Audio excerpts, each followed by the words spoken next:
Good day, folks. This is Bob in the house. Guys, I am on Air Force One. Tighten your seat belts. Joe Biden is just about to take off from Indira Gandhi International Airport after finishing the G20. Guess, folks, guess who's with him and where's he going, right? He's going to Vietnam, so just as he takes off, G20 is junk, Vietnam is the new focus. Why Vietnam is the new focus? Just let me tell you, Vietnam and India play a very, very similar role for the United States. The only thing that India has that Vietnam doesn't have is that we are a democracy. And secondly, we are a nuclear power. Vietnam, on the other hand, the commonalities between Vietnam and India are this: we both have turbulent times with China, we both fought wars with China, both our borders there in Vietnam's case, the South China Sea and their islands, in our case, the land border, are constantly a threat from China. And most importantly, both of our armies actually use Russian equipment. So Russia is the joker in the pack that is probably letting us both down. But let me tell you, when he gets, who does he have in his Air Force One? When he's with, is it there, guys? The White House press corps. This is the same White House press corps that the External Affairs Minister, knowing very well, having been the ambassador to the US, was cussedly denied a press conference, which is the norm in India between the US President and Prime Minister Modi. So when we landed, that thing was going to come out, right? It was right out there. And what Biden said is important to know. He says, I tell Modi all the time about human rights. I tell him all the time about religious freedom. He says Modi, pretty deprecatingly, not as if His Excellency Modi or the Prime Minister of India, Modi. I tell Modi. But then he covers up and he says, but we achieved a lot of important things. Now, the operative word is a lot of important things, which means the executives of both of us. Well, what will deliver to the people of both the countries, we don't know. But a lot of security issues obviously were thrashed out. So eventually, you got to remember this, is the media, which you kind of sidewind, is the main bridge between intent and policy making of democratic powers and the heft of the private sector and private capital that then comes into play. You really can't sign all these agreements, be cussed about your democratic credentials as far as human rights and freedom of press is concerned, and expect that foreign capital will flow into your country. Fast moving foreign capital like stock markets, maybe, but the rest, absolutely not. And do remember, it was this media that built up China, and now if you read articles across all these presses, they're actually pushing China down, except for few flunkies like Ruchir Sharma, who works for Morgan Stanley. But then you can see he's out there because he's only about fast money. He's really not about growth. I've seen right through it, right? But at the end of the day, rest of the media is now working against China big time. And there are some articles that are now beginning to come in play for India, which I'll read out, which are being done by Wall Street and New York Times. But a lot, in the balance, a lot of negative stuff, right? A lot of negative stuff. Okay, so what do we have here, right? So as soon as we landed, G20 out, whirlwind trip off for 80-year-old president. It was Vietnam.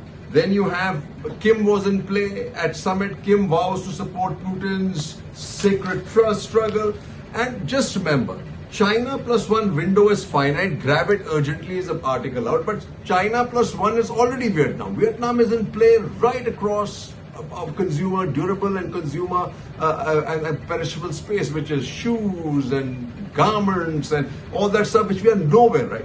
Then you have this 38 companies apply for IT hardware PLI 20, which is important. Do remember there are a lot of naysayers about PLI 20, but we are in this game Johnny come lately, because all across Southeast Asia, whether it's Penang, whether it's Thailand, whether it's China, it foreign capital, foreign direct investment does not move in without the assist of the local government. But more important than that, you need an ecosystem, you need peace, you need democracy, you need the rule of law, which is why we missed the bus earlier, and we are second in place to Vietnam. We should have grabbed that pole position way earlier, right? So then you have, but you, like I said, positive stuff coming out. India infrastructure spending lifts growth. India building spree tries to counter Beijing. Modi intends to turn India into a chip-making superpower. All that's good. But picking Dholera as the site, in my view, which is the most illiberal ecosystem in India, is not going to work. Besides, Dholera is going to be really expensive because Gujarat just doesn't have the labor. Then the negative press. Caste in California. Law making caste-based discrimination illegal is a step forward, right? India forging unity at G20 may be the new BJP fresh campaign pitch. Now, this is what G20 for India was all about for Modi. Modi takes global center stage. Can he step across the deepening fault lines at home? He can't do that. Now, just remember global power that we want to be, right? It's okay. What we do have is the nuclear part, right? But then so does North Korea, so does Pakistan. They are not global powers. The other thing you need, basically, folks, is the economic heft. And that's not the GDP. GDP is a funky number, it's a flunk. GDP is open for macro. Stock markets are open for macro. What is important, folks, is the per capita income. That gives you the heft rate. So when you look at the G20 numbers on purchasing power parity, USA is top 64,000. Italy 43,000, South Korea 45,000, China is a lowly $18,000, and India $7,000. So let me just say, folks, anybody who thinks China, especially people like Ruchir Sharma, that is going to be the next thing past, they're dead. They're stuck at the middle income group, and folks, India is now actually in a dilemma. It is going to probably get stuck in the low income group because we're giving 80 crore people handouts. There's no employment. That's the worry. Now let's just look at the more humiliating part of absolute numbers of what it is of not purchasing power parity, because that I think is just a gloop-de-gook, the real figures of per capita income. Switzerland 88,000, United States 62,000, Australia 60,000, Germany 43,000, Euro area 37,000, Japan 36,000, South Korea 33, Italy 32. And look at where China comes in. China 11,000, a lowly 11,000. And then you have Mexico 9,000. Guess where India comes in? $2,000. Guys, anybody who wants to become a world power with a declining democratic institution, that's the only real thing you have going for you. You are in trouble, right?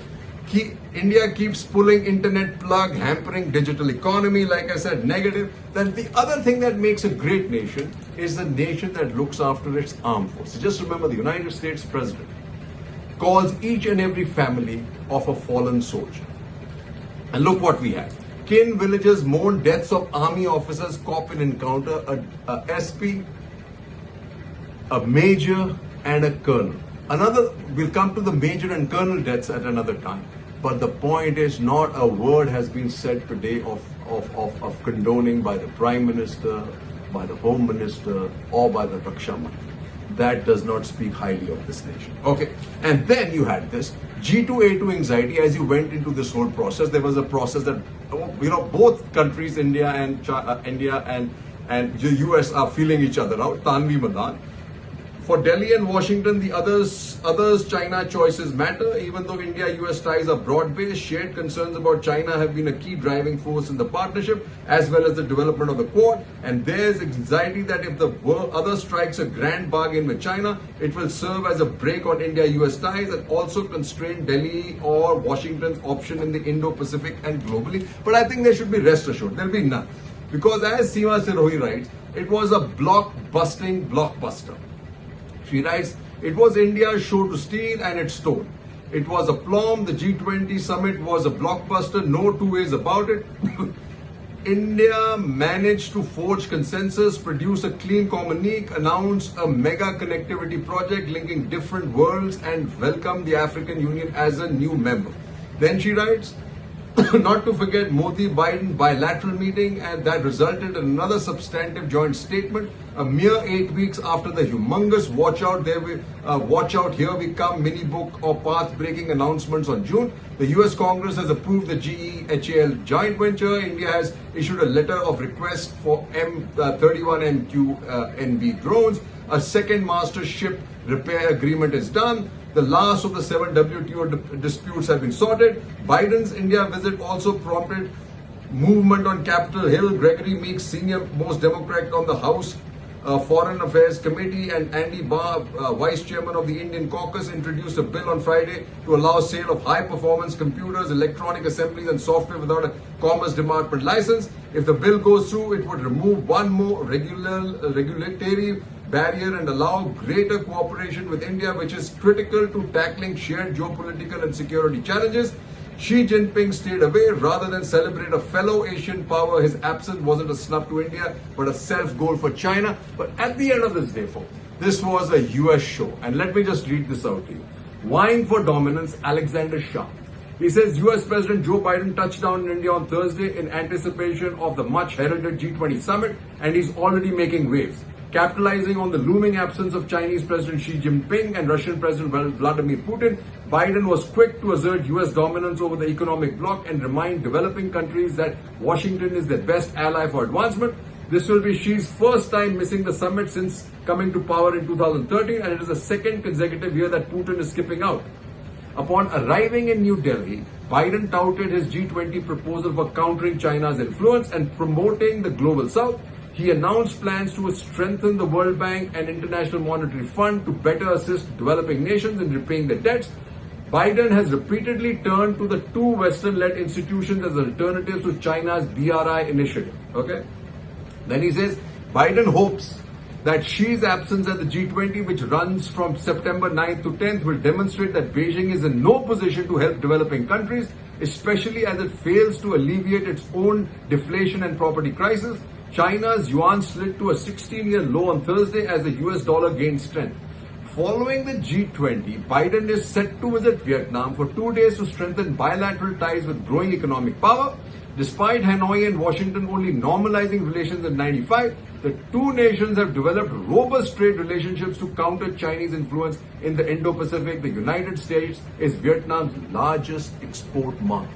Get that. Then, like I said, Modi, Biden not to join 1 billion fund for renewable energy in India, 2 billion. UK makes biggest pledge for climate fund. Then what did you have? You had Biden welcomes India's request to purchase 31 drones. Nvidia to partner Reliance startup for big AI play in India.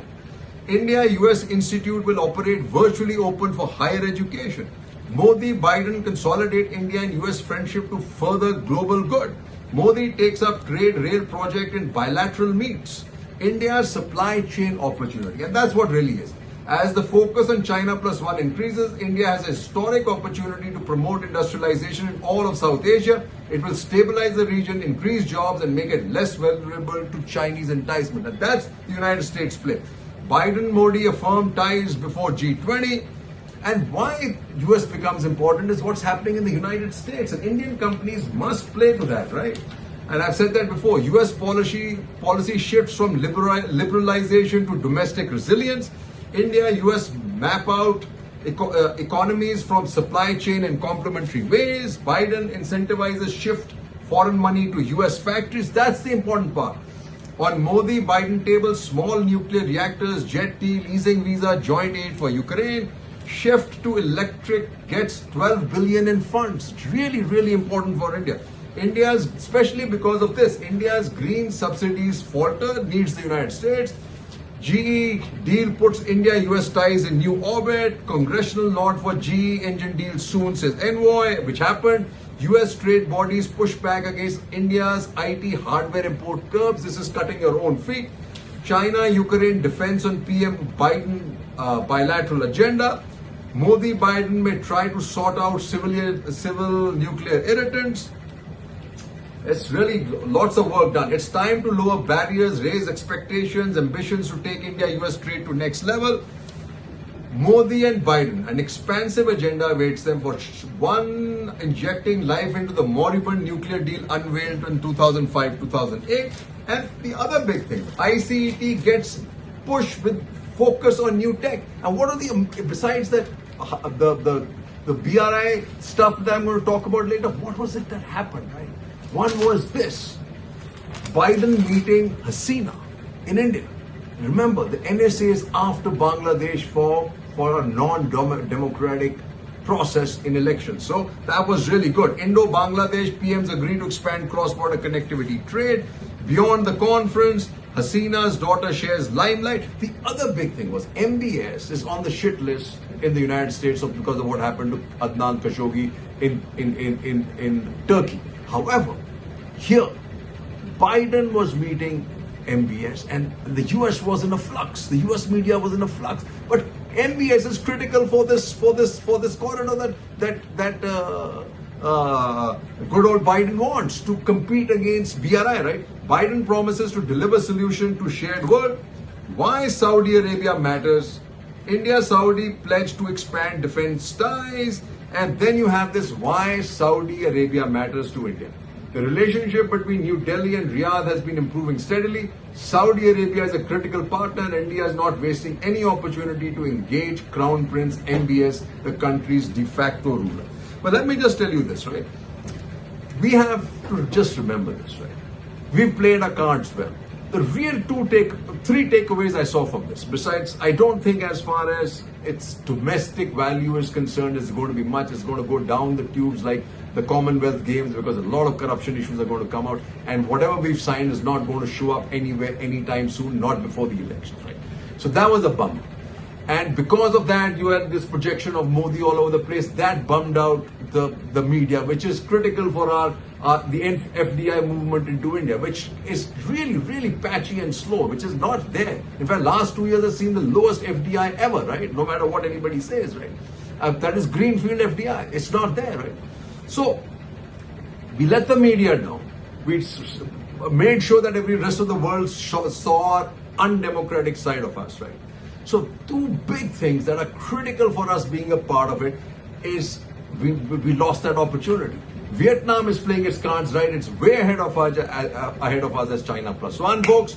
Next, we're going to talk about this mega. The other two takeaways, like I said, is bridging the gap with Bangladesh. Second was bridging the gap between MBS and the United States. And the third one, and the only one that I saw, was this corridor that is going from India to Europe. We'll talk about that later. That needs a full session.